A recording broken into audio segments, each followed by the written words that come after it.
This channel is proudly sponsored by Shades of Vengeance. They have recently launched the Era de Consortium 10th Anniversary Kickstarter. Era de Consortium is one of the greatest sci-fi RPGs, in terms of depth and support that it has received throughout the years. It is powered by the Era D10 system, a dice pool system. You will find the link to the Kickstarter in the description and in the pinned comment. This channel is also proudly sponsored by Dead Tree Studios, the publishers and developers of Dames of Asstoria, a tabletop RPG where you play as monster girls, experiencing high adventure in a world that doesn't fully accept them. They have recently released the Whispers of Copperich adventure module. You will find the links in the description and in the pinned comment. Hi, welcome to part 1 of my review featuring the End of Innocence. This tabletop RPG is about those nostalgic and sometimes supernatural childhood adventures. It takes inspiration from various media. Now let's talk about the quality of the PDF. The quality is great, everything is well written, organized and explained. You don't have hyperlinks, but you have bookmarks, and I prefer bookmarks to hyperlinks because the bookmarks are always right there, on the right side of the screen. The art and graphic design is especially appropriate for this theme. When it comes to the overall layout and graphic design of the book, as well as the images, they all communicate that autumn-y feel to it, you know, when the leaves are falling and there is this sort of transition between worlds where the normal becomes abnormal and everything is seen through a different perspective, through different lenses.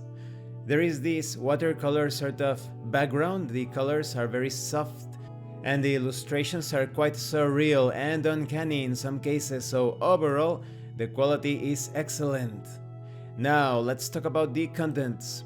This is a game about that moment, about the last great adventures of childhood, the mystery solved and secrets uncovered before the world becomes too rational. The End of Innocence draws inspiration from various sources, as I have mentioned, such as the movie Stand By Me or The Goonies.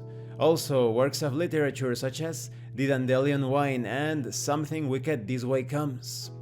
The game offers two distinct settings that personify different aspects of childhood adventure.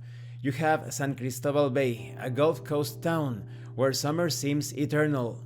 This provides a backdrop for lighter mysteries and sun-soaked adventures. And then there is Oakbrook, which is a bit more serious. It represents the autumn's approach, seasonally and metaphorically. In Oakbrook, the fall carnival brings much more than rides and games.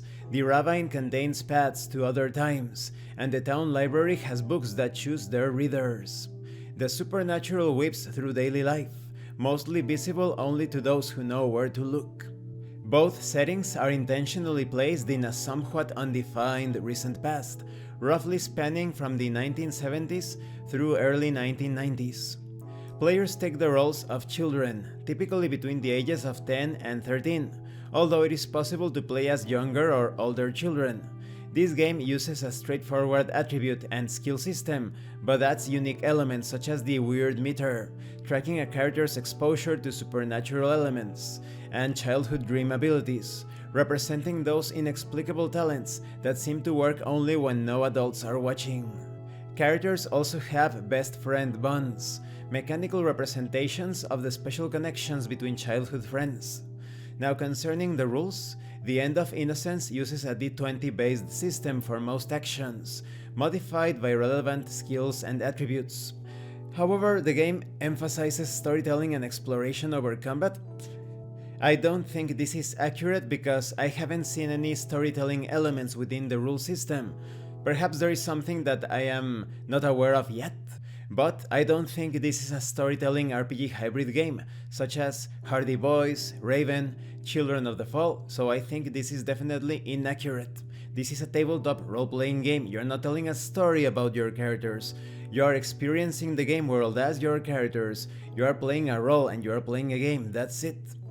While characters can get into dangerous situations, violent confrontation is rarely the best solution. Instead, the rules focus on investigation, problem solving, and creative use of childhood resources, not telling a story. When it comes to the adventures that you can experience in this tabletop RPG, they can range from solving neighborhood mysteries to confronting genuine supernatural threats. And despite the childhood adventures theme, this game is designed for adults who want to revisit and explore the feeling of childhood adventure. Every game of the End of Innocence should eventually face its titular moment, that point where childhood's magic begins to fade and the world becomes more ordinary. And this concludes this part of the review. In the next part we are going to talk about the two worlds. I like it that there are two settings included in this core book for you to enjoy the sorts of adventures that you want to experience. I also like it that the natural and unnatural meet at that middle point, created by the End of Innocence.